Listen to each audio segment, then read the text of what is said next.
Hello everyone! Welcome to episode 5 of Halo Assault on the Control Room! I'm Mappy, and this is Covok. So I just want to say, if you're looking at the length of this video, and I'm saying this both to the non-existent viewers of this show, and to Lady Mappy, and you're saying to yourself, what the fuck happened? Just also notice this video is running at 30 frames per second, because if I run the def reel at 60, you're going to get sick. Also, I noticed a pop-up on the bottom right saying, I would have been your daddy. Oh yeah, they've used that line a lot. Because you know the full line, right? I'm not sure. No, I can't think. I would have been your daddy, but the dog beat me over the fence. Oh. I have not heard that one before. Yeah, it's an old one, and Halo likes to use that a lot. As a matter of fact, in later Halo games, the skulls are gameplay modifiers in Halo that can be used to slightly change the nature of the way that Halo's gameplay works. The one that increases the frequency of rare dialogue is the IWYWBDH, I think, skull, and it stands for the I would have been your daddy skull. I like the idea that there's like rare dialogue, like there's some kind of like gotcha pull for dialogue. There is. As a matter of fact, Halo Infinite, I think, has a lot of fun with this, especially since they gave dialogue to species that don't normally have dialogue, like jackals. And there's just some moments that I feel like since you're going to be in the world longer, they wanted to make sure you heard some pretty fun ones. Okay, so this is the beginning of the def reel. Excellent! So, let me start to explain what happened here. At least what I think happened here. So, I'm down to one hit.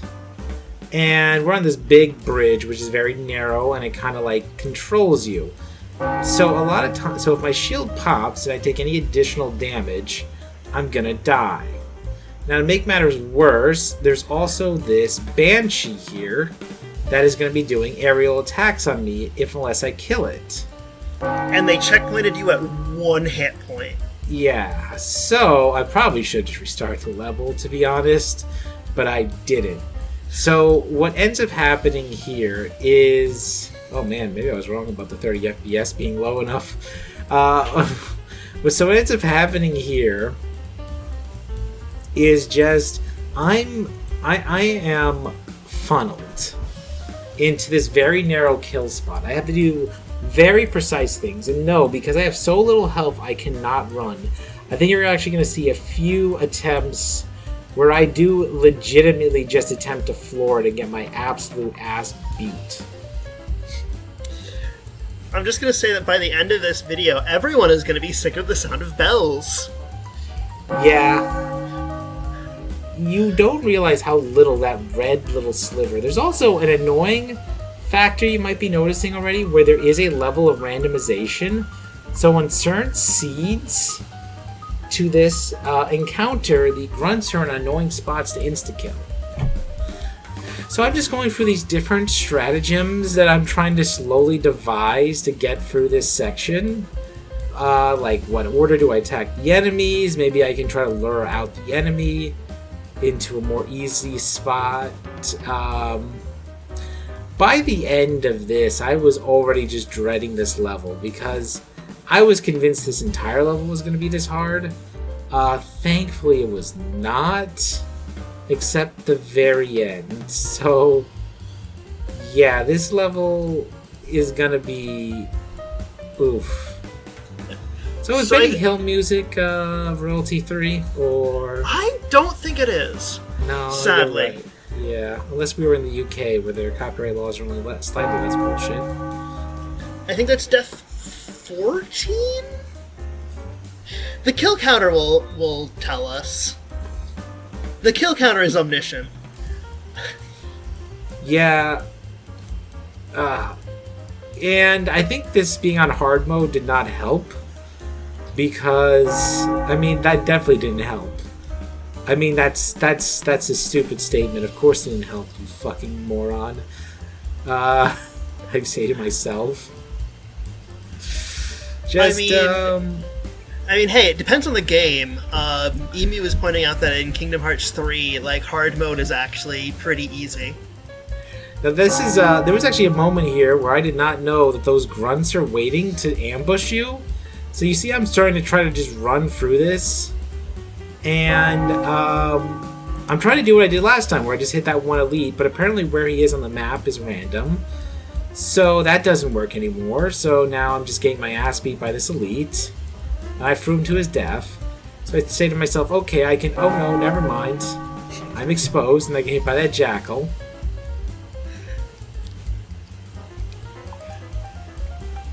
I can see what you meant when you were like, oh, I'm not sure I want a death counter on this one. Oh, that was an impressive death right there. John 117 just bouncing around. So how was your day, Lady Mappy? What were you doing? I've just been doing some actual paying work, doing history stuff. And I also figured out how to do task stuff on a game that by the time this is uploaded I should be done with. That's cool. Yeah. Which is, it's surprisingly easy when you're doing emulators. And I think that was Death 20? Maybe. I could see that. Do you not want to list the game because future plans? I mean, it's in the... Oh, wow, that one was fast. That was just Shining Soul 2.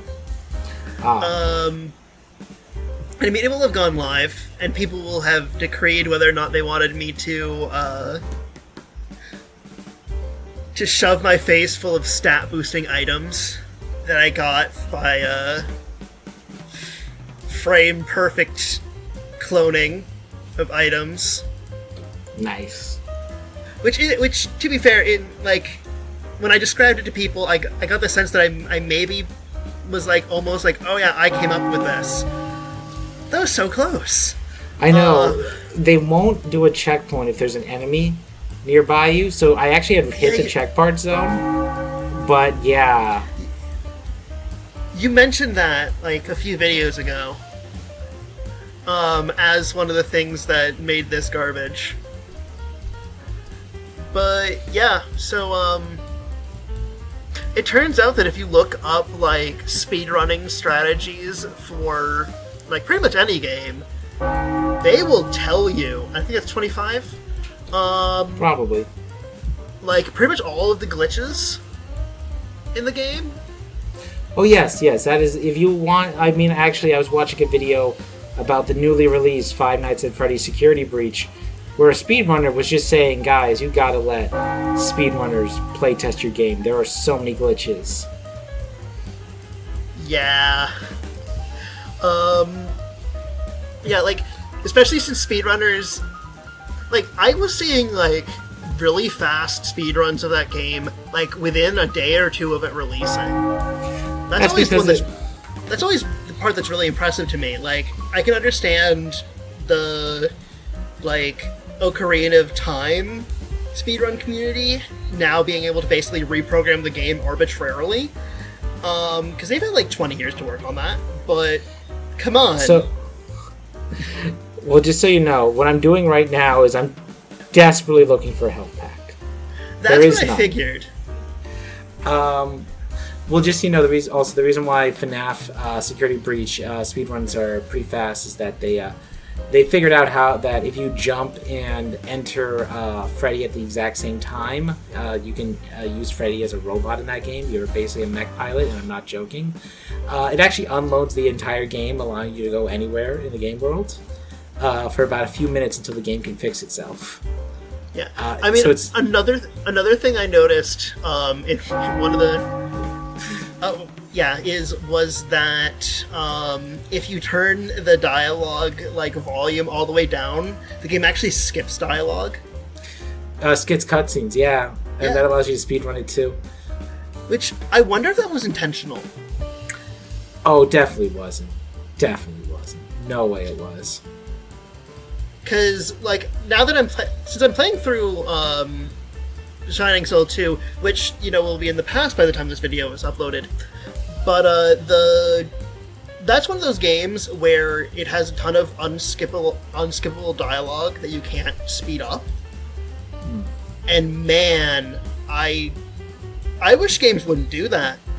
Like, yes, this conversation was amusing the first time, but I've been grinding through this level probably like 50 or 60 times at this point, and I don't need to see the same conversation over and over again. Well, that's a cultural thing and a generation thing. I say that was really big with JRPGs, that you couldn't skip dialogue, and I feel like around the mid-2000s, because of all the JRPGs, there was this slow shift to letting you skip your dialogue. Yeah. Okay, and here we are. You notice that everything went back to normal speed, so this will be the run that works. Excellent. So let's see what I did.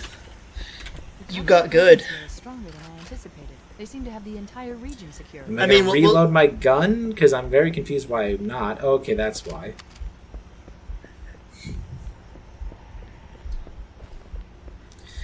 I'm half waiting for you to do like a little rain dance, and suddenly your health just refills to full.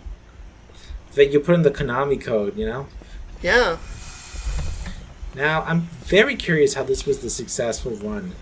What did I do here? Let's see what I did. So let's break this down. So first, I did the one thing that I identified as very useful, which is killing all the grunts. I actually screwed it up, though. I wonder if that helped somehow. Probably did it. Probably just coincidence.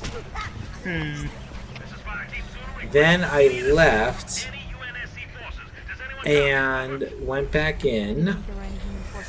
To be fair, I'm half expecting that you're going to die, and then it's just be like, psych! And it's going to go back to the death reel. The death reel has become comfortable at this point, Covok. It's become expected. I'm using the turret, but I don't know why. I'm actually wondering if this is more just a fluke that I will survive this. No. You've done the magical actions that make the game be nice to you.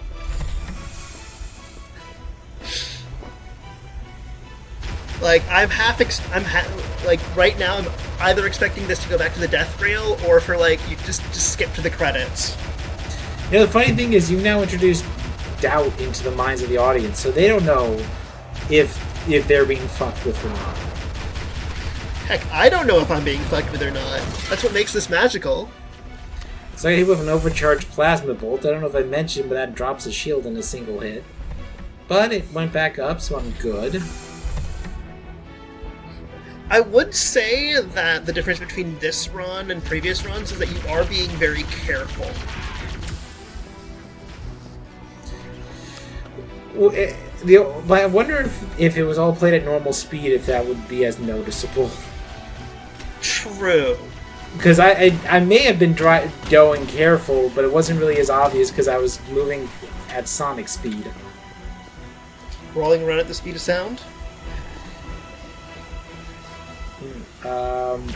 Blue streak flies by.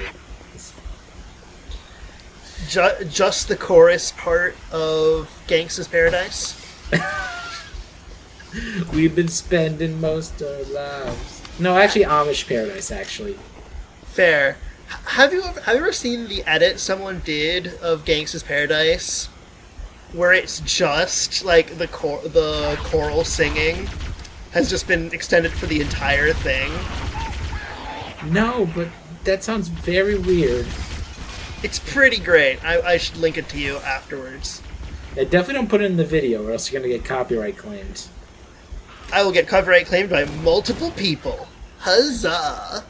Yeah, and the invention of the Jink was I actually don't know how to refer to the show properly. The copyright deadlock does not work. The more people who claim your videos does not stop that anymore. Darn it. Yeah, there isn't actually, like, a name for this show. It's not like a show, it's just I upload videos. Oh, no, I was actually talking about another show, but the person doesn't go by their name anymore. So I was like, oh, how do I refer to her? I don't know. It might actually be a they. So I was like, you know what? Let me just not use any terms. Anyway. Now, let's see. I'm going to be cautious because there's a gold elite here. It's very nice of them to color code how competent they are. You know, yeah, it is a little funny considering that the real military just gives you different, like, little barks. Now, I'm starting to shit myself right now because this gold elite can kill me in a single hit, and I've lost track of him. So I don't know where he is, and he's the only thing standing between me and victory. Oh, that would have killed me, so that was a close one. Now I fell down here. Now, his health is down, so his shield's down, so now he's vulnerable to bullets, and I do not know how to describe the relief I felt when that golden elite died, and I knew we were free. Yeah. I'm also going to say it's a very good thing that that fall was not big enough to cause fall damage. Oh, yeah. Oh, I don't know if that... How Can bad you it'd be. imagine? So we passed a checkpoint, so now we're free. So we're able to go for the rest of the level. Hopefully you will find health soon. Well, there it is. So, do you think stuff like this is part of the reason why they went, like, screw having health in the future games, we're just gonna have rechargeable shields? I would say most likely there was this notion that it adds a responsibility of the game dev to put health packs in convenient places. So it adds a level-to-level design, that they probably felt maybe we should pull back on. Because, you know, if we don't have this element to the gameplay, we don't have to worry about making sure we have enough health packs. And that makes our lives easier. It is just so funny how, when you have a pistol, the hunters turn from one of the toughest enemies in the game to absolute... as easier to kill than a grunt. Our only weakness. Bullets from a gun. It's kind of like the Martian Manhunter of DC Comics, where it's like he's as powerful as Superman and he's a psychic, but you want to guess what his weakness is? Fire. Fire. One of the easiest things in the world to obtain. All you need is a nickel for a box of matches. That confused me at first. I thought that was like a ramp you could fall down. It totally looks like it, doesn't it? Yeah. Now I want to know what's down there. Only despair. I was going to say only good things, but I think despair is probably more likely. Only that which you bring with you. Oh no.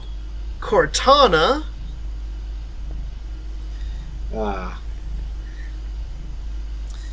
Oh man. Honestly, I'm on cloud 9, but also like low-key anxious when I was playing this. Right now I've already beat the entire game, I don't give a shit. But at the time when I was doing this, I was low-key anxious, like when is it gonna fuck me over again?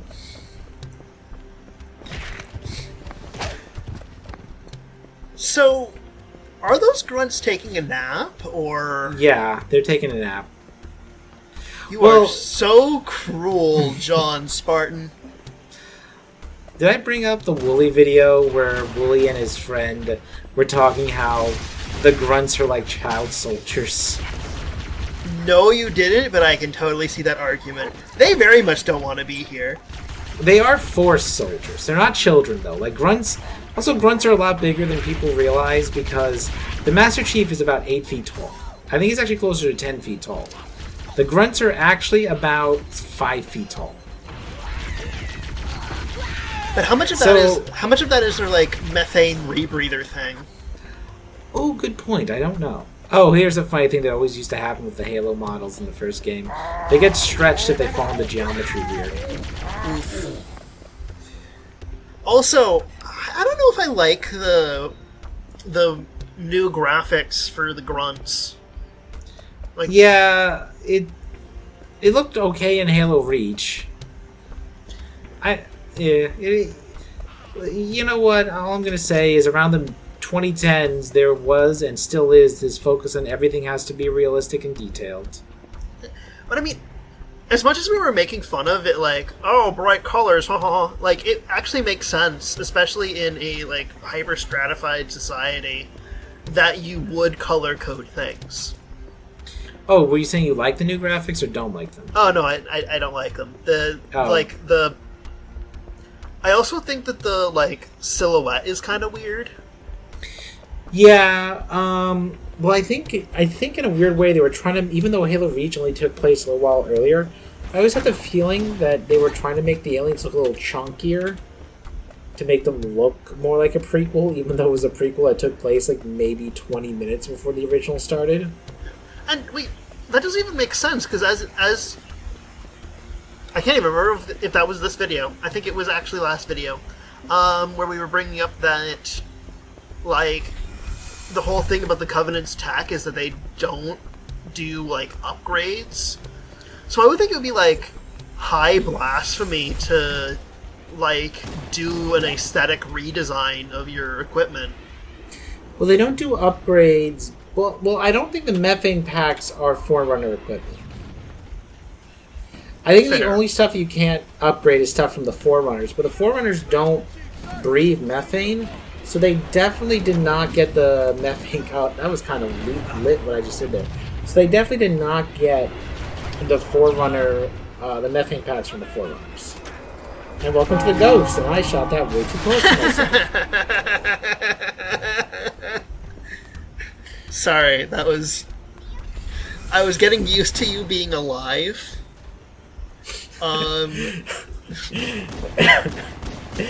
That's like a really weird thing you'd hear in a Robot Chicken show about a ghost. Yeah. I was getting really used to you being alive, but then you died, Master Shake, and that was hilarious. So is Robot Chicken still running? Oh, I actually meant to say Adult Swim, but the answer yes. Robot Chicken I do think is still on the air. Wow. Yeah, well, I think so. I mean, if Family Guy can be on the air for 15 seasons when it stopped being funny after season 3, I mean, you know.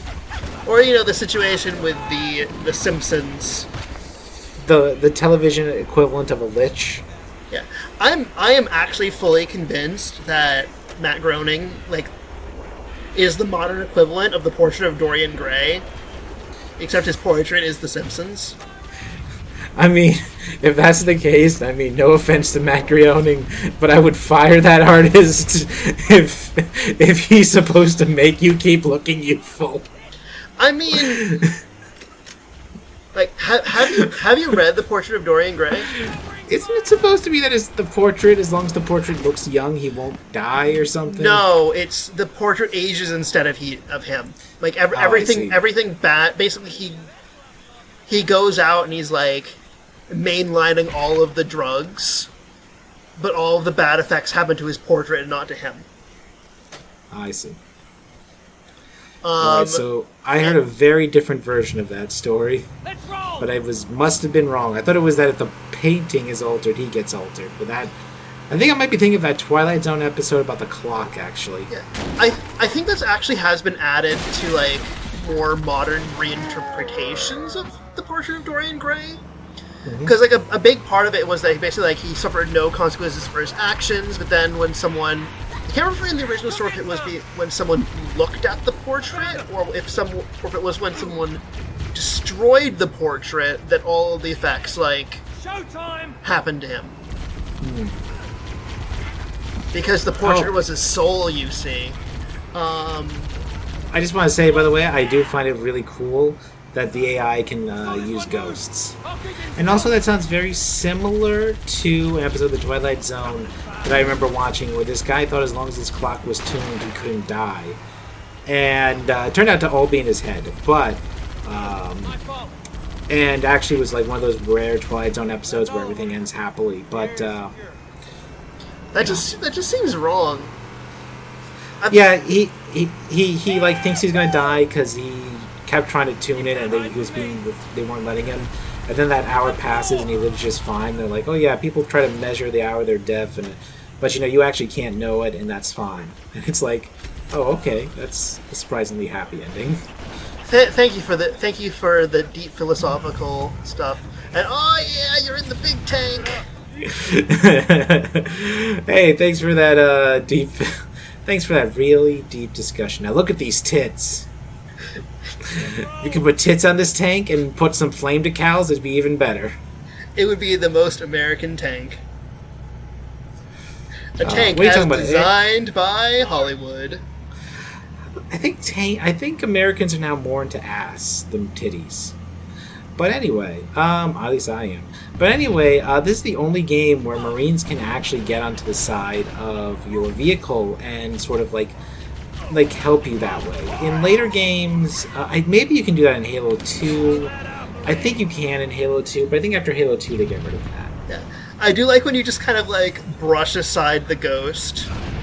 It's like, nah, I'm in a tank. Like a proper tank. You know you can actually be invincible in this tank because there is a... so the vehicles can't be destroyed in Halo 1. It's the only game where the vehicles are indestructible. So your actual vulnerability is that in every vehicle you're exposed. But the funny thing about a tank is it can turn its turret 360 degrees. So there was an old cheese move where you would put your tank in a position where the canopy was covered up so you were firing it backwards. And then no one could actually hit you. So you were invulnerable. The mighty power of the invincibility tank. I don't think I ever did that. All I really remember in this playthrough, all I really remember is just the really funny red versus blue hype up for Halo 2, where they show, look, they've upgraded our vehicles, and now they explode.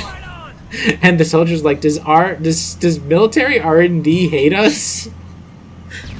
I mean, yes. But I just checked the time because I was like, wow, this has been going really well, and then I noticed we're like a third of the way through. Oh no, experience jib. Oh fuck. Don't worry. Edit that out. Experience jib, Lady Mappy. I don't know what jib is. It's a reference to Star Trek. It's a reference to a bad Star Trek video game. Oh, sorry, experience beige. I think that's the actual line. It's supposed to be like torture in Klingon. You know, I wonder if the people who watch this videos go like, is there a nerdy fandom you're not in, Covok? And the answer is, I never liked Homestuck. I remember I was into Homestuck up until... I think it was the first long hiatus. And then I just kind of lost interest. I never got into it. So there you go. There's a fandom I'm not in. But, yeah. Oh, no, there are probably plenty of fandoms that you're not in by dint of you not knowing that they're there so that you can be in them.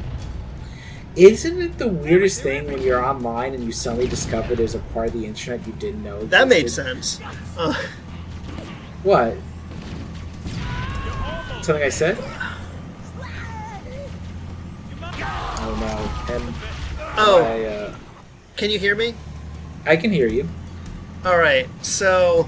Okay, there's just a brief little issue there. Well, we can work that around. We could probably keep that in. It's not a big deal. Yes. So again, we are recording this remotely because we live how many hundreds of miles away from each other? We could have hung out, but unfortunately, due to numerous global factors, the issue we thought was going to be gone by December actually got worse somehow. Yeah, it's funny how that worked. It's almost as if when you have shit leadership that refuses to adequately examine a global crisis, it only gets worse, and now I have to spend $90 for a goddamn Raspberry Pi 4 because of a chip shortage thanks to just-in-time manufacturing. Oh yeah, no, just-in-time manufacturing is just a blight. Oh, we don't have to build surplus. It's not like we're not going to work for a few months and then be behind on all of our orders. Like, Which is not a thing on Raspberry Pis, by the way. That's a thing on the chip manufacturer. yeah, and the thing is, like, just-in-time manufacturing, it makes sense for stuff like, I don't know, the word I'm looking for, the thing, the bumpers on your car or whatever, where it's like they're kind of expensive to make, and you can't like store very many of them. So, we know how many cars we're making, so we're just gonna order the right amount. But like stuff for like chips are small. Chips are small. You can just store them. Don't steal manufacturing stuff from like a car company. Nope. If there's one thing I've learned about managers and big companies is that they don't actually understand anything that other than looking at numbers on a spreadsheet. So they don't actually understand the realities of what they're actually trying to manage. Yes, and if there's anything that I learned from the management courses in grad school, the majority of people who are going into a management position, at least in libraries, can't actually read those numbers. I believe that. Go! I mean, I think that's less of an indictment of, like, managers and more of an indictment of American society, but, Well, I find you have two kinds of managers, to tell you the truth. You have the managers who are really good at doing the job that they did before they became managers, but promotion meant they were a manager and they don't know how to manage people. And then you have the managers who maybe are really good at managing people, but they have no idea how to actually do the fucking job that they're managing for. Like, those are the two types of managers I tend to find exist. Oh, I know there's a third type of manager. Oh, the ones who don't know how to do anything. Those are garbage at both. Fair enough, that exists too. Yeah, and it always impresses me. Like, luckily, I think I've only really run into one of that kind of manager. And in that case, I'm still kind of surprised that he didn't get fired. Oh yeah, this is the financial company, right? Yes. You can't name them, I guess, for legal reasons. Oh no, I'm not gonna name names, but let's just say that the head of QA basically delayed a major release for several months. And the other managers were very much not happy with him. And it wasn't like he delayed it because, we were finding a bunch of bugs. It's because they delayed it because he was... Basically, they were developing a new, like, automated testing framework. And basically, for image purposes, he wanted to use it as soon as possible. So people were literally using it within, like, the really, really early alpha stages, when it didn't actually work and mostly crashed. Yeah, it's always impressive when people are writing the testing framework at the same time they are writing the tests. Oh, okay, I see what the problem is now. And also that the fact that they were having people who really weren't developers. Like, writing software was not their forte. Having to write software. Yeah, and the ironic thing is you were developing software that probably people who work with me, not for me, probably have to deal with in their day-to-day, so it's really kind of fucked to think about it that way. Well, do you have any clients who are, like, banks? Go! Not banks, but financial advisors work at our office. Well, this stuff we worked on was, and, like, I'm actually not going to say what kind of financial nonsense it was, because... Yeah, you don't want them to link us back to you, I get that. Oh, no, not even, like, link it back to me, but, like, that would probably actually be enough information for people to figure out what the company is with just, like, a little digging. But, like, they were very specifically something to do with, like, that banks do. Okay. Like, the majority of, like, private individuals don't have enough money for it to be worth it. I gotcha. Well, anyway, we should probably get off this before you get sued by a major software company. And all I'm going to say is that I think your shift to librarian was a better idea. Honestly, sounds very relaxing. Probably not a better idea for, like, my paycheck perspective, but definitely a better idea in terms of, like, look, part of the reason why I chose to go into librarianship is that it has an incredibly high job satisfaction, and everyone is nice. Like, it is actually kind of unreal how I don't think I've met a single person professionally since I swapped to librarianship who I wouldn't describe as a pleasant person. Yeah, I can see that. But Halo, though. You really wouldn't find too many Halo books in a library because libraries have very limited space. So paperback books like these often don't get libratized. I mean, it does depend on what the interests of the local area are. Like, for example, my local library actually has a massive number of Minecraft books. Oh, really? In the children's section, because because Minecraft is super popular, and those are in constant use, like constant. They have to replace them because they're getting worn out levels of use. At least the kids are happy. Yeah, but I mean, they're probably not going to have all of the Halo books because my library actually has a few of them. I did check because I actually wanted to read Halo Fall of Reach before this. Then I didn't because I just didn't want to.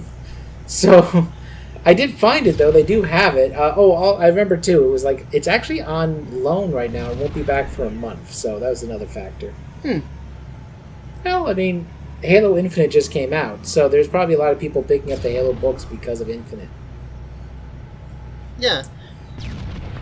You know what I was just thinking because of our like side conversation.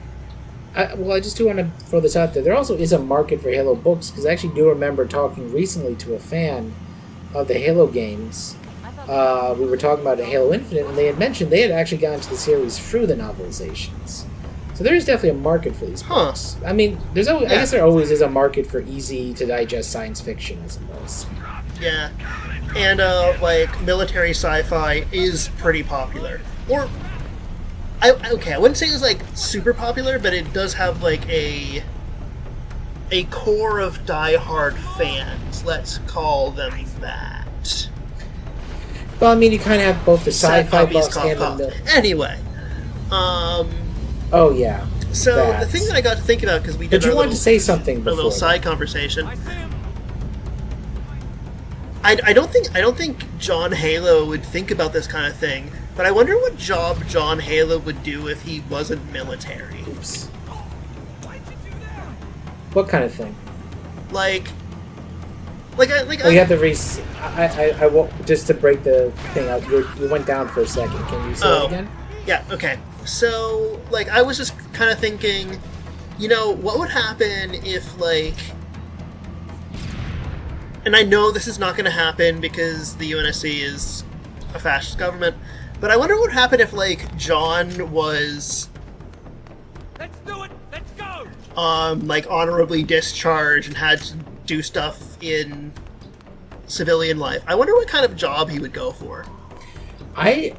Funny enough, Halo Infinite delves into this a little bit. Not that he's discharged, but just the notion of, someone asking, Master Chief, like, how he puts up with this. And he says, it's the only thing I know. And someone that does legitimately ask him, like, how do you put up with this day in, constant fighting? And his only response is, I know. Now, spoilers for the end of Halo 3, but it's over a 10-year-old game at this point. But Master Chief's response, admittedly pushed by the fact that he was stranded in the middle of space for the war ending, was not like a applause or like, oh, now I get to go relax in the Bahamas. It's, if they still exist, he puts himself into cryogenic freezing and tells Cortana to wake him when you need me. I do not think Master Chief views himself as a person. I think John 117 views himself as a tool others use.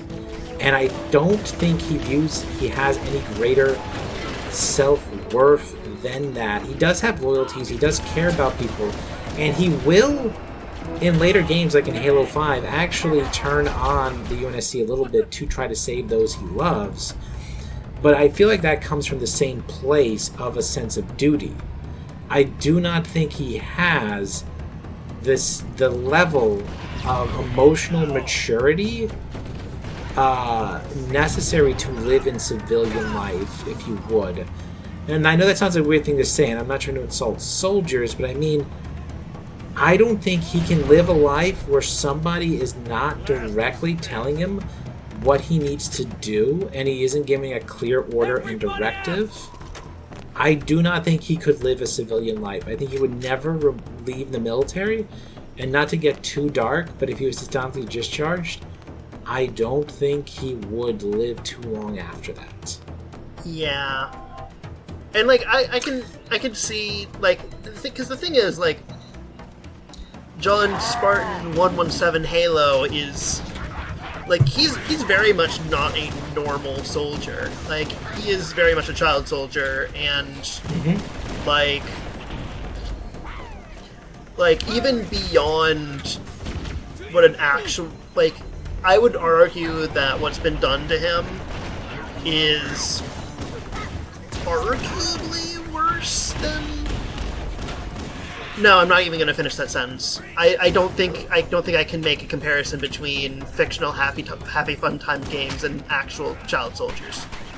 I think that would be in poor taste, so I think you made the right choice there, but I will say what is done to him is horrible in ways that you may not even be aware of. I don't know how much you know about the Spartan program, but John is an orphan, if I remember correctly. He didn't even have parents. So he was picked up by Keys to be a part of this program as an orphan. I think he's actually from Africa, if I remember correctly.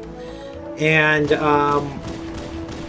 so he is someone who's never had parents. And Halsey, who's the director of the Spartan program, intentionally placed herself into a mother role to all of the Spartan children, and she has emotionally manipulated them.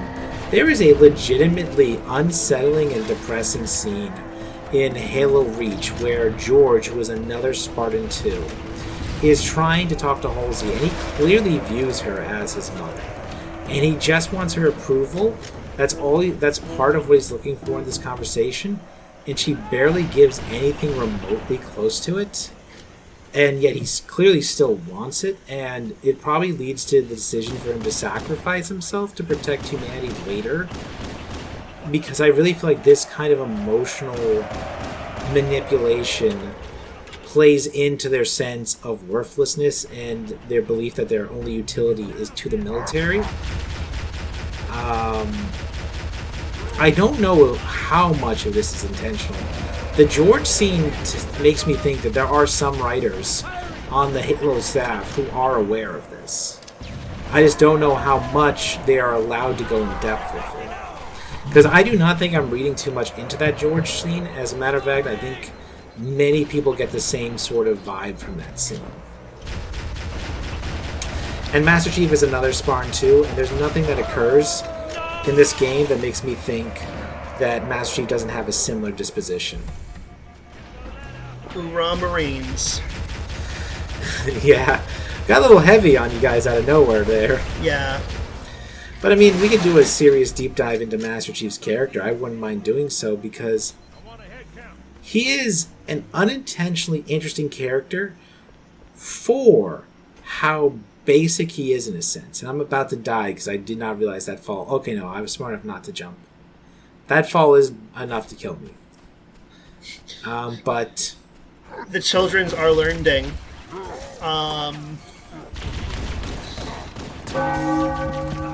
There we go. I think that's Death 30.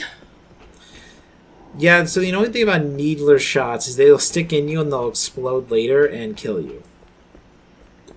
Which, as I mentioned in, I think it was the second video, is part of the reason why I liked using them the few times I co-op with my friend. Why were they in the other one this time? I think it's to keep you on your toes, honestly. Good one. You're probably right. It's probably programmed that they'll just pop into the opposite. Because I do remember hearing somewhere that, like, one of the things, like, I would argue that, like, Halo's enemy AI is actually still kind of impressive today. Oh, 100%. One reason that I think Halo Infinite is Far Cry, but actually, like... Listen, I played Far Cry 2, 3, and Blood Dragon, and 4, and I gotta say, I think Halo Infinite, in some ways, kind of has a beat just because of the fact it has interesting enemy AI. I know very little about Far Cry, so I can't make any comments. Well, specifically, Halo Infinite borrows a lot from Far Cry because of the open world elements. So, just as a direct comparison, but to give a more direct comparison to the first-person shooter elements. Remember, I just played Halo Infinite earlier than in my relative timeline than replaying this game. But I would say if you there's many great videos online that try. There's one really good one that I wish I could remember what it was called, where the person goes into detail about how much better Halo's AI is than Call of Duty's AI, and how much that contributes to Halo being a better game than Call of Duty is often. And they did a sequence where they show you going into a Call of Duty environment and how the enemies are very static. Many of them don't even move, despite being perfectly flesh and blood humans where a simple gunshot will kill them, where there isn't a single enemy in Halo that does not try to use movement to their environment. And that's just a very simple thing, of course, but complex movement. Look at that model. Yes. I like that. But complex movement is like, yes, the famous body part in the wall maneuver. But what I mean is complex movement, because in the Doom games, there was movement, but the movement was usually run towards you because that was all they could program. And honestly, Quake and Doom 2 and Quake 2 and Daikatana and stuff. I mean, DSX is better. I mean, I was about to say Daikatana probably shouldn't be on that list because of how much of a mess it was. Listen, John Romero made me his bitch, I guess. Yeah. If I remember correctly, he didn't want that to be the advertising slogan. No, he did not want that to be the advertising slogan. It was a play on the fact that he likes the smack talk and death matches, and when someone showed him that, he was like, are you sure? And they're like, come on, John, sign it, you little bitch. People will love this. And he was like, okay. And yeah, it did not go well. Yeah. I actually own Daikatana. I don't know if I ever mentioned that. Do you own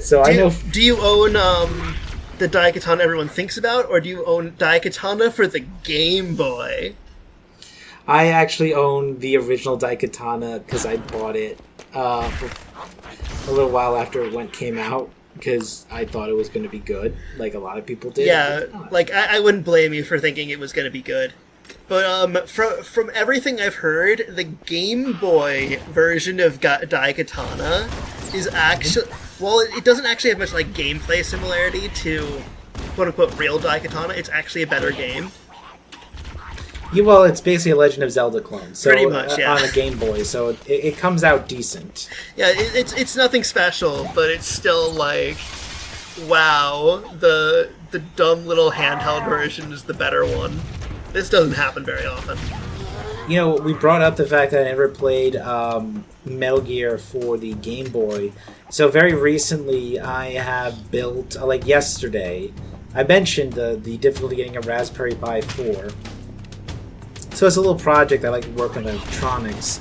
So I decided to make I used a kit for this, so I can't pretend like this was me being like a tech expert. But I did build a handheld Game Boy emulator device using the RetroPie operating system, and I played a little bit of that. So if you're curious, it's just the NES version, but on the Game Boy. That's what Metal Gear Solid for the Game Boy was, apparently. Yeah, not surprising. Honestly, and I'm gonna make myself sound like an idiot here. I would say that the specs for the Game Boy and the NES were pretty similar. Well, it's worth noting that half the Game Boy Advance games are just ports of SNES games. Yeah, and I do remember that, like, because I'm a bit of a nerd, so I was looking into, emulator design, and there were all kinds of things that that Nintendo tried to do for, like, Game Boy and Game Boy Advance games to basically make them hard to emulate. Like, I want to say there were a few cartridges that actually... Okay, so the Game Boy Advance actually had multiple ways of saving your game. I think there were like 3. And some games actually lie about which one they use, but they lie in a way that the actual console would be able to distinguish. But if they, like, detect you using the wrong save protocol, the game just like blacks out. And oh, you're moving fast. Yeah, so here we go. Another bridge, another problem. Yeah. I love how you managed to get to these bridges with, like, 1 health. Yeah, I was gonna actually joke that I was getting bad flashbacks, but I wasn't sure if it was right before the bridge or not. So let me tell you a little bit about my day. We're gonna be here a while. I ran a hack of Cortex Prime to play a Sonic the Hedgehog game. It was pretty fun. Did anyone play Echidnas? No. I think we had a Tanuki, a raccoon. We had no echidnas. So you didn't have any members of the Master Race? We were all big fans of... There's only one person in that group who were not a big fan of the Sonic the Hedgehog extended lore. And half of the conversations we had was fuck Ken Penders. I mean, because all of us are like, wow, that was some ragdolling. Yeah, it was. Please continue. Because we were all like, we liked the IDW comics, but we also would have liked if the Archie continuity didn't get destroyed, so we could have just kept reading the comic book we liked. So, just a lot of fuck Ken Penders. Because because in my hack, so I actually used to be very big into hacking for Cortex Prime until the license dropped and it had a lot of bullshit, so now I hack. I mean, I used to hack for Fate, but I'm just moving all my hacks over to Fate. At least when it comes to public releases of them. And my Cortex Prime hack of it references a lot of the Archie Comics continuity stuff. And we're back. Yes. And also, just to clarify for our viewers who might not be aware, which probably isn't any of you, honestly, or rather, probably all of you are already aware, but I'm going to say this to the zero people who aren't aware. Fate and Cortex Prime are tabletop RPG engines. Yeah. Yeah, Fate has a really nice license, which is basically could be described as do whatever you want, as long as you just put it on the Creative Commons license afterwards. And Cortex Prime was recently purchased by Fandom. Well, actually, it wasn't recent. It was a while ago. But their current version of their license is like, we own the copyright of your mechanics, which may not even be legal. Because actually, it isn't legal because there is actually a court case between Capcom and I think SNK that proved that you can't copyright game mechanics. So, not sure where the fuck they got off on that foot. So I took all of my hacks offline. I'm not the only one who did that until this shit gets sorted. Yeah, I think it's definitely one of those things where, sure, it's not legal, but do the little people know that? I mean, we all know that. It's really more a question of can we fight them in court, but there also is not much you can do if we just take all of our stuff offline, which is what we did because we have the right to do that. Yeah. I'm just saying, if I see I did make some new mechanics for the games too, so I better not see the. I mean, on one hand, I don't actually mind people using my mechanics, but they better not claim to own the copyright on it, because no one does. Yeah. And I actually hate copyright law, and a lot of things, and I want to do a thing at some point where if I do for some reason own any copyrights, I want them to go in the public domain in 20 years. But that's actually hard to do. Yeah, if I remember correctly, the easiest way to put something into public domain is to literally release it into the public domain as soon as you create it. Really? Yeah. You can make a unilateral declaration of this is public domain. Oh. I seem to recall there are a lot of caveats, though. I'll look into it eventually. But yeah. So the trick I'm doing here, just to explain to viewers, is I realize that we're actually between loading zones. So when you load out of an area, this entire area, now the game still doesn't bring back any enemies, but when you leave the area, the enemies that are here's AI resets. So if they were fighting you and trying to attack you, if you walk here and you leave this loading zone and you walk back in, which you can tell a little bit because the lighting shifts for some reason, the enemies are now gone back to their idle state, which means you can just cheese their AI and get these pot shots on them. It's basically like playing peekaboo with a baby. Peekaboo, peekaboo. Where's the Spartan? There he is! Oh, there's a joke I'm not going to say about a very famous case. You know what? I'm just not even going to reference it. Indeed. I just said it, but low enough for the mic shouldn't pick it up. I mean, I heard it, so I'm probably just going to edit that out. Oh, dark? Alright. It's probably for the best. Fair enough. But yeah. I will say that this is probably taking about as long as it would have taken if you were just bullheadedly running through this and getting killed. Oh yeah, no, this is not riveting television. It really is. This is what I was reduced to eventually. I should have still had this on fast forward, but oh well. I mean, here's the thing. You very clearly decided that fast forward is the mark of an unsuccessful run. Yes, that's true. So fast forwarding this would give the wrong impression. Also, yeah, I just find it really interesting that this level is apparently way longer than any of the previous levels. Like, way longer.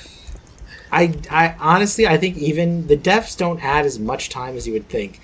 Now, this is me getting really scared because I didn't know enemies were going to come out, because I never got this far. So I'm trying to flush them out and hoping it's nothing too bad.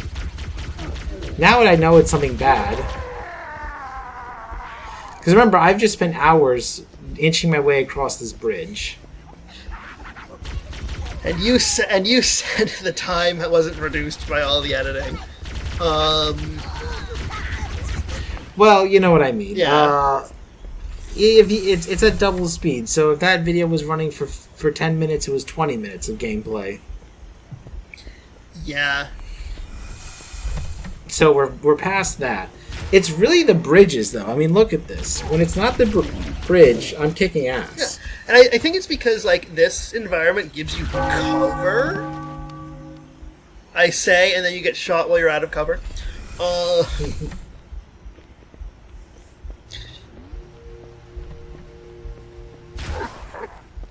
But yeah.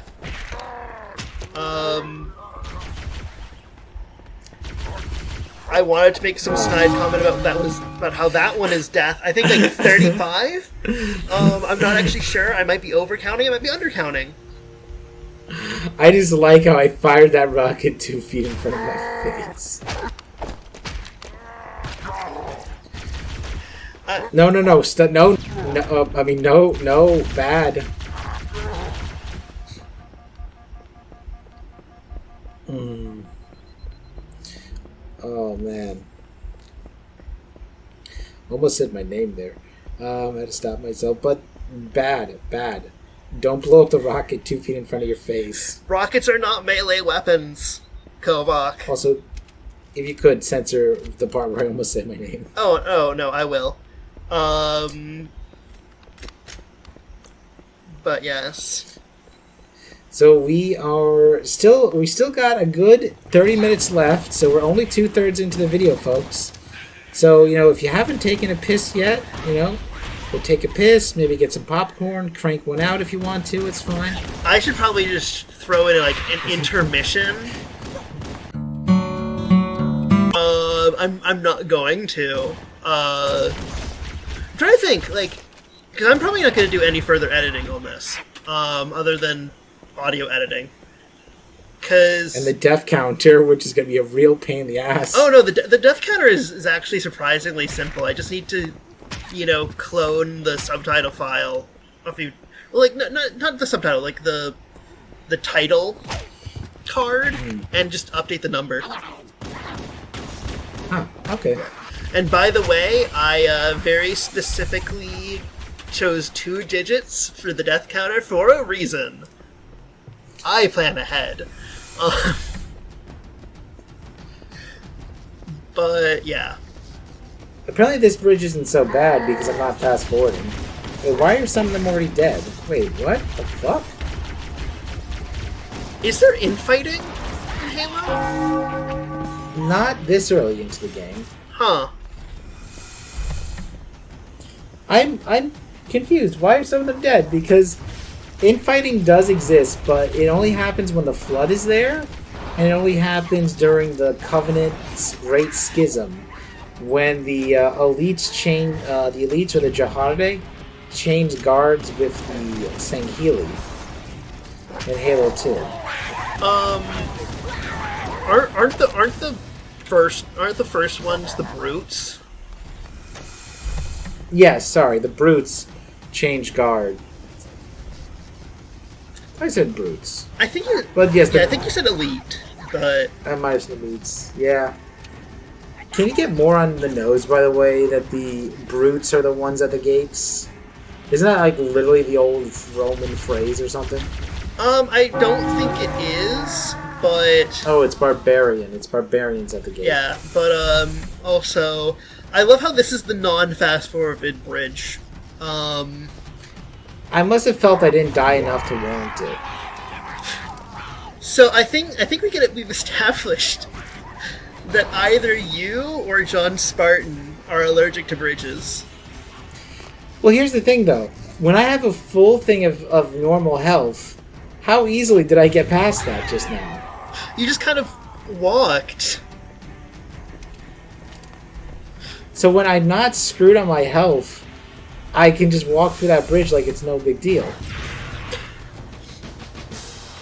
Like friggin' Anne Boone Choi, it's no big deal. Yeah. What even is this? Yeah, I know, right? Because when you were just doing your casual walkthrough at full health, it didn't even look like anyone was really shooting at you. Yeah, I am actually very curious what the fuck just happened there. I think that's because they saw that you were at full health and were like, well, no, not even worth it. Not worth our, the heat in our bullets. The heat in our guns. I was about to say not worth the bullets, but then I remembered, oh yes, the Covenant don't use bullets. The Covenant don't use your Earthling bullets to fight. Ow! Those Earthling bullets! They really hurt! We've evolved past the threat of bullets. Ow, those bullets, they really hurt. Because, can your plasma weapons take out the big guys in one shot? You know, the Arbiter who tamed the hunters would be pretty impressed by that, I imagine. That Arbiter would be like, can I have one? Can I have 2, actually? I wonder if the Red vs. Blue video brought up how much shittier the pistol was, because the thing is, in every later Halo game, the pistol is about as good as it was originally intended to be, so it's fucking useless. Now that's an old. Now that did not go well. But what I'm doing there is I'm trying to stop the elite from getting into the banshee. By I juggling don't think it. I actually. Yeah, I don't think I do it right though. So I guess we'll see.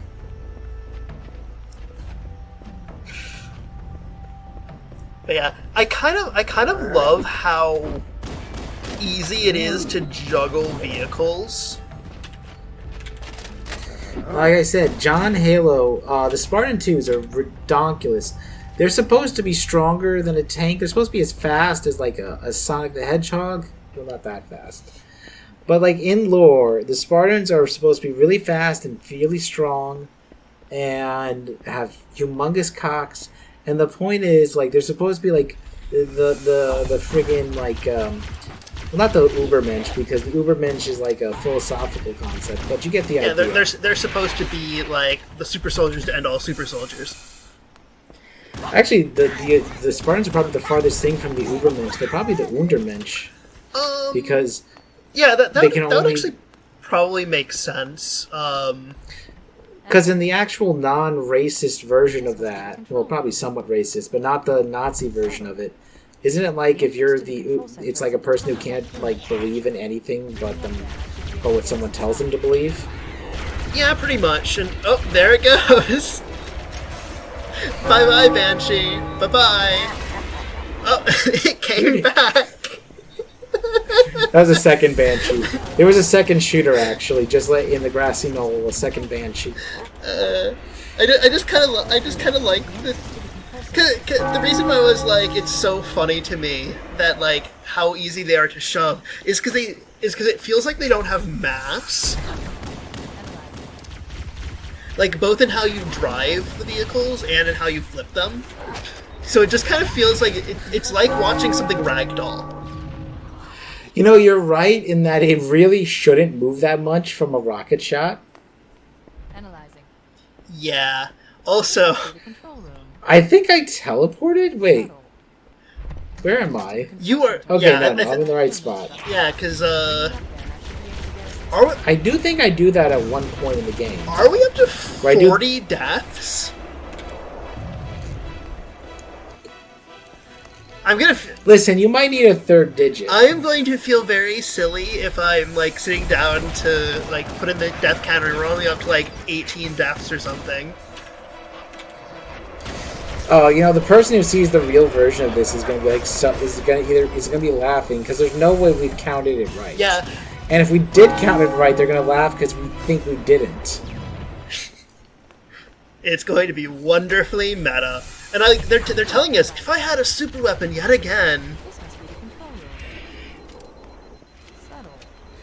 Subtle. Ugh. But There's also a really good one called the gun aimed at the head of the universe, which is a really good name for a heavy metal song. that's a really good phrase. I like that. It is incredibly apt about the things that we're not going to spoil. Also, I took the liberty. Wait. Are we drawing the line there? I talked about the Great Schism. I've talked about so much. We're drawing the line on what the Halos do. Look.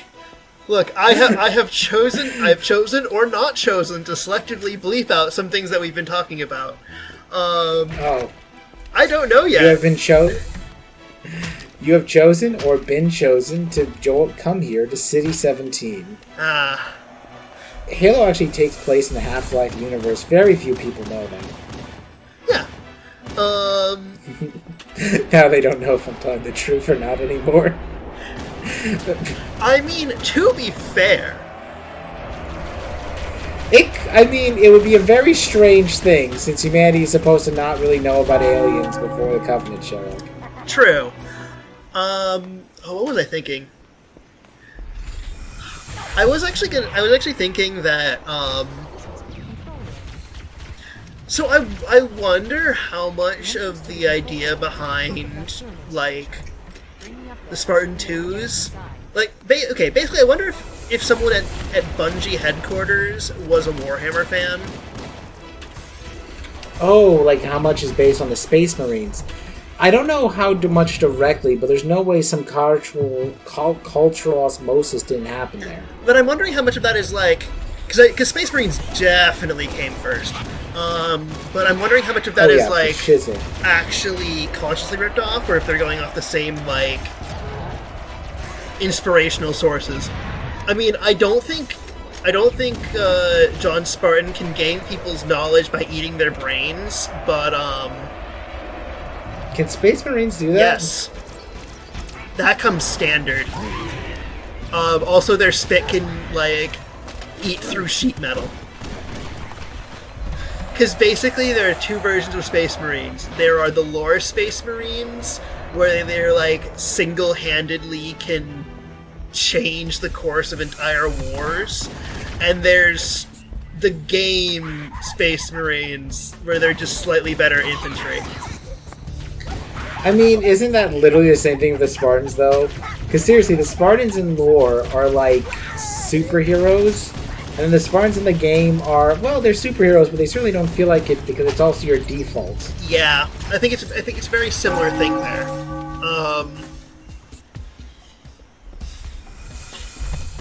Now, here's a question, though. Unlike Space Marines, do Spartans have souls? I mean, Space Marines canonically have souls. Oh, right. No, it's the Eldar that don't have souls. No, the Eldar also have souls. It's the Tau that don't have souls. And that is why they're good people. That is why they're good people and why they are absolutely confused about these demons people keep talking about.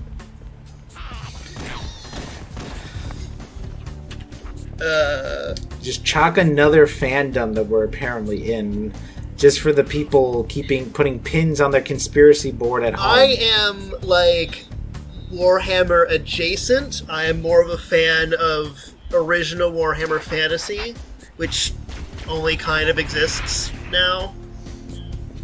I like the Dark Heresy role-playing game. That's about it. I've not personally played Dark Heresy. I have heard that basically it has some scaling issues. I can see that. Mostly because it took a system that was designed for Warhammer Fantasy and threw it into the high-octane, like, power metal world of Warhammer 40k. In the grimdark future of 2057, mankind barely survives against the onslaught of the Covenant.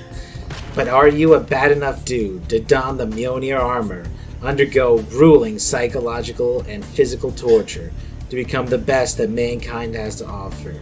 Are you ready to become John Halo, hitting theaters this summer? I will say I absolutely love that we cannot decide if he is John Halo, John Spartan, or John 117. Oh no. Okay, so this is the last time that I'm going to be stuck in this level. But it's going to be a doozy, because look down at that timestamp, and it's a 113, and we got to get to 126, people. Oh boy. So just this is the last part of the level. By the way, Covenant vehicles can't explode. I'm This is the very last part of the amused by, level. like, I will just get into this vehicle. Boom. Yeah, there's gonna be a lot of me trying that and it not working out. And there's the ghost. Trying to use the ghost to get there quicker did not work. Okay, I love how you're using a ghost, which is a flying vehicle, and you get stuck in a ditch. Well, it only floats 2 inches off the ground because, you know, that's a good design. Is it just that the Covenant never discovered wheels? You know, honestly, that's possible. Yeah. It could be like Gurren Lagann, where they don't have wheel tech. Yeah, I was saying that sarcastically, but then I was like, oh yeah, no, like, they run on, like, cargo cult technology. So... I thought you hate that usage of cargo cult because it's historically inaccurate. I don't have an opinion one way or another. You might be mixing me up with someone Okay. else. I guess so. Or I could be mixing you up with college Lady Mappy who had different rants. This is true. I think someone just ragdolled through a wall. I think so. God, I love this gun. It really is good. It like because I've been playing Halo Infinite, which I probably said at least 20 times tonight. The hunters in Halo Infinite are legitimately scary and very difficult to fight. So you have no idea how much it's so cathartic to watch them just go down in one shot. So what I'm imagining is that our good friend Master Chief here, as long as he is armed with the pistol, is basically just a lore Spartan. In a way, yes. And then as soon as he swaps to any other weapon, he's like, oh, I'm not actually that awesome. So, quick question. You read the Halo novelization. I read, so how much of this... the first half of it, because I read it on, like, a sleepover. Because yeah, when I was younger and I would, like, sleep over at my friends' houses or whatever, I have a pretty bad problem with insomnia. But basically, like, I would just straight up not fall asleep if I was not home. So I basically just raided my friends' bookshelves because, reading is quiet. And won't keep them awake. But, so I, like, read half of it while I was trying to get to sleep. So I, like, basically the furthest thing I remember in it was the Heartlight Bridge. So no, I don't remember if, like, at any point they recorded the many, many, many, many deaths of John Spartan. The Many Deaths of John Spartan sounds like a postmodern play about ancient Greece. Yeah, I can see that.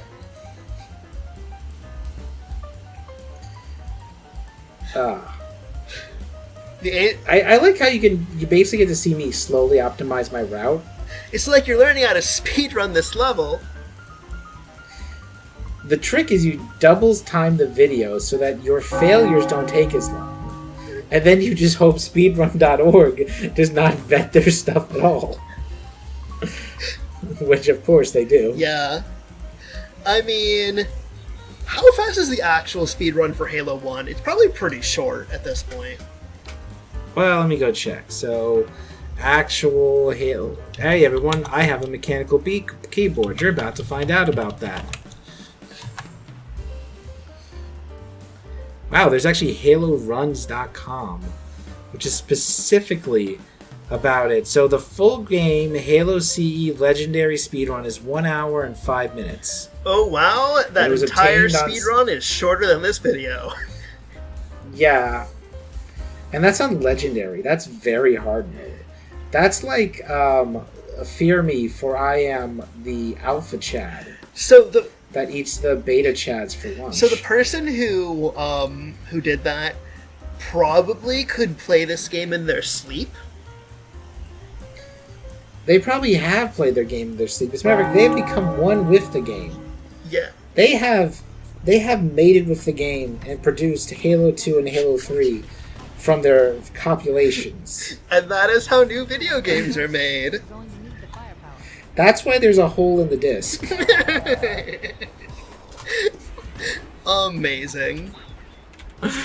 So I mean, I'm not going to be impressed by Halo speedrunning until they do it on a DDR pad. Oh, they probably have. Like, oh, I slowed down. This run is it. I like how you've done that to signal to us when you're going to start actually following the success lifestyle. Oh, you got psyched. You got friggin' psyched. Yes. I was so worried because you actually brought it up that I'm going to psych you later in the video.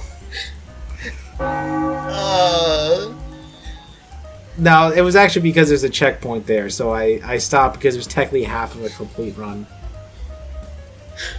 That is kind of amazing. I'll give you that one. So, viewers who are still watching this, are you watching this in parts? Do you have a very boring life? I mean, what's probably going to happen is that someone's going to put it on, like, as background noise. So how are your cats doing? Sorry, viewer. Dang it! Now they know that you know that they have cats. Dogs are better than cats. That's an objective fact. I mean, in the interest of not sparking off the almighty cat versus dog war, I'm not going to agree. I agree with you. Yeah. I like a pet that actually shows genuine interest in my existence. I mean, I've mellowed out about cats, but I had a bad experience with a cat when I was younger, and my dad was allergic. So, like, I was always, as a little kid, I was like, what is this fuzzy? Yes! I got crushed by my fucking banshee. And you clipped through the level. Okay, now everyone get ready for the binaural beats of this fucking gun. And remember that every time I did a section where the gun was doing this, this was the goddamn ASMR that I was falling asleep to.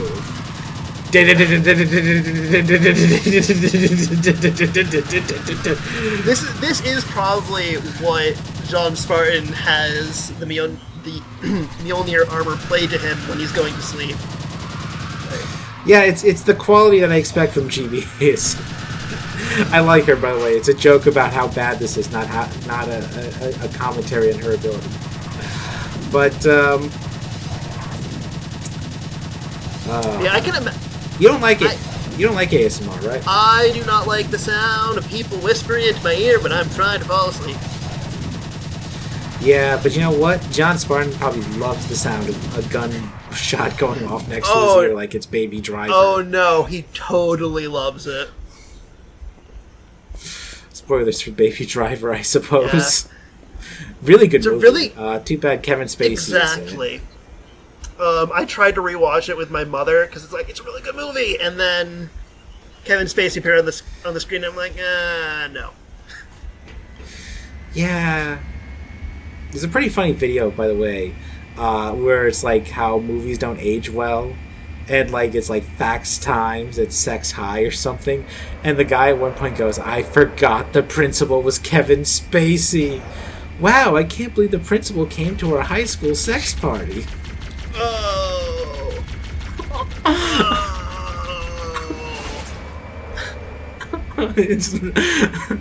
Oh no, that did not age well at all. Well, it's not a real movie. But okay. Now imagine how I felt opening this door, because I know the developers designed that as, "Hey, player, go fuck yourself." I just, like, as soon as you opened that, it was just like, surprise! You know there's some devs at Bungie who are like, this is going to be hilarious. There's going to at least be a few people open this door and be like, oh, fuck me. Like, I will say that that's the kind of thing I would expect out of Rare. Oh my god, I legitimately have played this game so long ago that even me recording this had forgotten this happened. So I opened it up and got that feeling all over again. Oh no, camera, camera please. fell out of the Camera. world. Now, as a reminder, vehicles can blow up and you can actually see the health bar, so if the vehicle explodes, I die. Yeah. Oh boy, I absolutely am glad Only aliens. that I decided Only alien vehicles. to, I am so glad that I decided to do 2 digits on the death counter. Actually, Lady Mappy, this is actually Death 4. Because we're going to cut all the other ones out. I just made you watch them for no reason. Oh right, this video is going to be like 5 seconds long. First try. Yeah. You know... That's what I say here. First try on everything. Ignore all the cuts. This is first try on everything. So one thing I have thought about doing in the past is just out of morbid curiosity, editing together a Let's Play video so it looks like I'm amazing. And then I decided that would be too much work. Because I'm a bad. So we're going to get to a point here where Katana knows full well what's about to happen. But instead of just telling John Halo and letting John Spartan know, she just is like, run, John 117. Go, Master Chief. I can't just tell you and explain what's about to happen.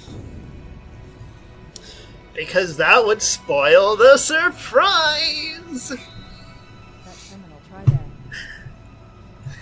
I also find it funny, they made Cortana purple again in Halo Infinite, because she wasn't purple for a Never while. been better. You can't imagine the wealth of God, she looks weird in this knowledge, So game. much, so fast. She looks so uncanny valley. So, what sort of... Which is weird What because are you she talking doesn't look Uncanny Valley in the better games when it comes to graphics. Yeah. I mean. I mean, I will point out that she's like, wow, this is amazing, and his first thing is, how can we use it to kill someone? Well, I mean, that's why she's saying, this ring isn't a cudgel, you barbarian. Yeah. She's supposed to have before she was voiced by this amazing actress whose name I can't remember right now, Femshep and a few other roles that she did. No, that can't She was supposed to be British. That's That's why she's actually going to say in Slow down. in the two betrayals, she's going to call Kurt call someone Assad. Nice. They're afraid. Something buried. But yeah, We've got to stop the captain. Keys? The What do we... weapons cache he's looking for. It's not really.